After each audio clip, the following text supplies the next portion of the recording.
Hey there, welcome back to my channel. If it's your first time here, thanks for stopping by, I appreciate it. Today I'm going to sublimate some puzzles. So stick around, we'll get into it.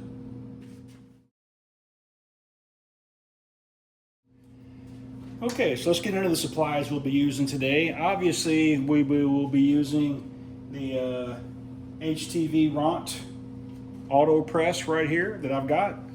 Also using some sublimation blanks. I got these at Hobby Lobby.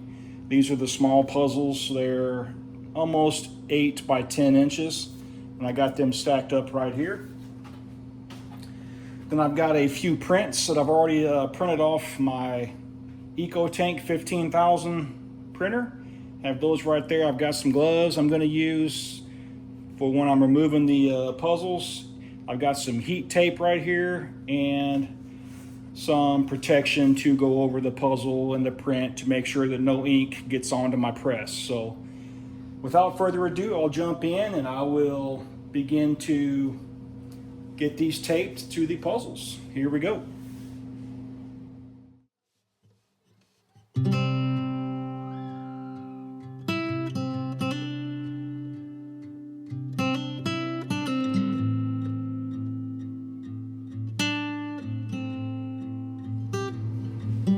Alright, so I got all of them taped up, stacked up right here. So the heat press has already got the temperature. So these particular puzzles call for 400 degrees at 40 seconds. I did one a week or so ago and it turned out almost perfect, I would say. So no issues there. So I'm gonna go ahead and get started. First one's in. Again, I always put the image on the top, puzzle in this case on the bottom. So whatever the substrate is. So I'm putting it in. Power button. Countdown will commence. There it goes. So here in about 35 seconds, I'll pull it out and I'll just begin to rotate all of these through.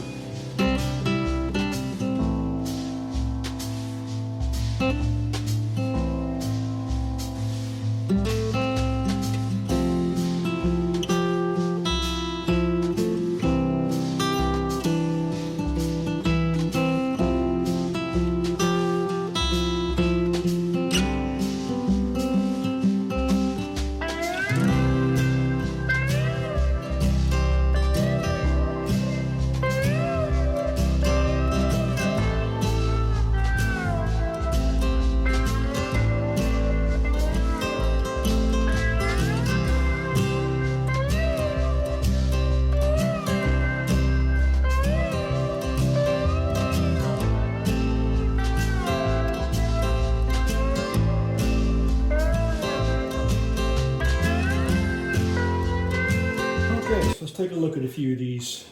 It's hotter than Hades here. It's early August. Hotter than all get out in my shop. So thought I'd move inside just to do some reveals. So let's take a look what we ended up with.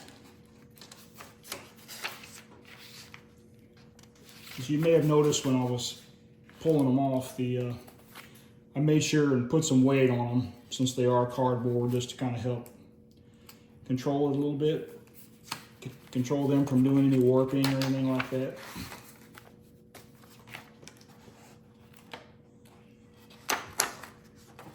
Oh, yeah, got that one wrong.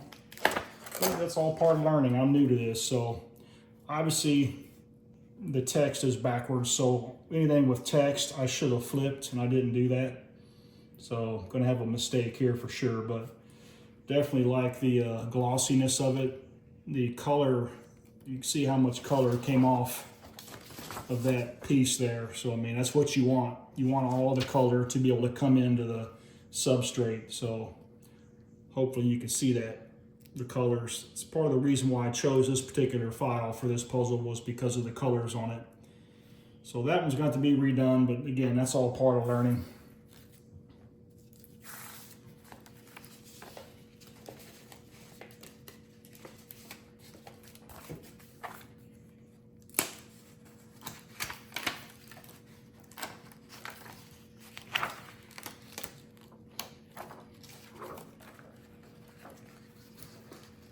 Okay. It's not bad if you can see that. I'm not sure what your picture is going to look like, but definitely some more colors. It looks nice and vivid on my end, but you know, it's definitely another glossy. It's a kind of a campfire with some seats and a couple little barns here in the background with the night sky and some strands of lights. So that turned out pretty good.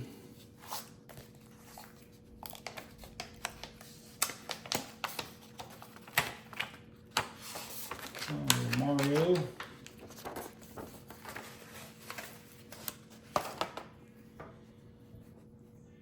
Like I made this one for one of my grandson, so I think he'll probably like that at some point. Again, just mainly wanted to do it for the color, to see how the colors will come through. I'm using this Hippo brand paper. It does a really good job on getting those colors on this puzzle material. So yeah, I think that looks really good as well. And let's pull up this one.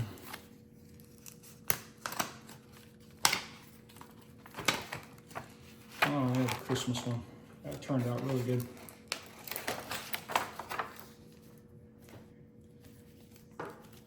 And there you go.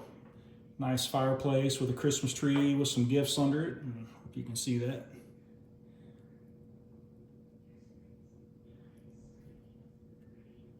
Nice vibrant colors. You just can make some really nice gifts. You could always personalize them, put the family's name or something on them if you wanted to. So yeah, I'd say all in all, a success, except for the fact that I did one backwards, but that's okay. Again, I'm still learning, so it's all part of the process.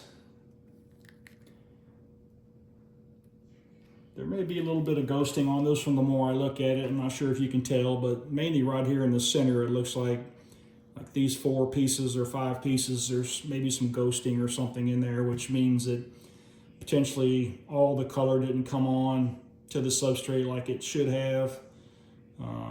But it definitely looks a little bit milky kind of around the edges of a few pieces there.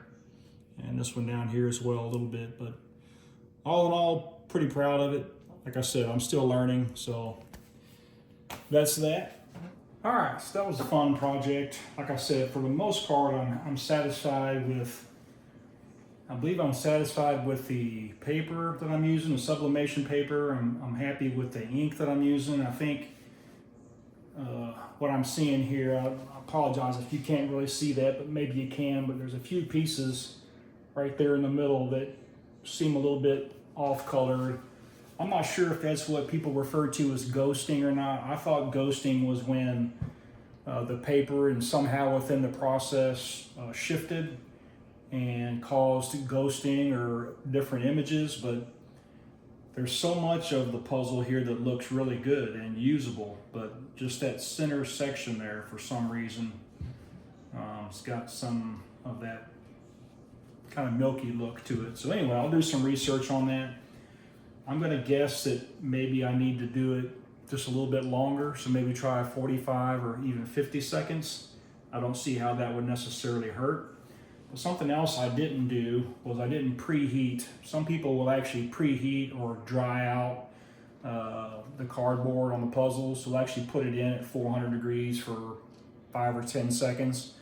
They say that sometimes there's actually a little bit of moisture in these, and that moisture, when you're trying to apply the heat with the image, can cause some other issues. So that's one thing I also might try, is actually preheat the puzzle a little bit before I tape the image to it, and kind of go from there. But I've got to learn somehow. So fortunately, these puzzles are relatively inexpensive. They're about $1 a piece. So when you do ruin one or two, it's not the end of the world. But you do want to learn from your mistakes, obviously, so they don't happen during a busy time of the season when you're trying to pump some work out. So anyway, other than that, I'm happy with the rest of the process, and hopefully you got something out of this. And if you did, I appreciate you subscribing to my channel or giving me a thumbs up. That all helps the algorithm. So appreciate it, and we'll chat next time.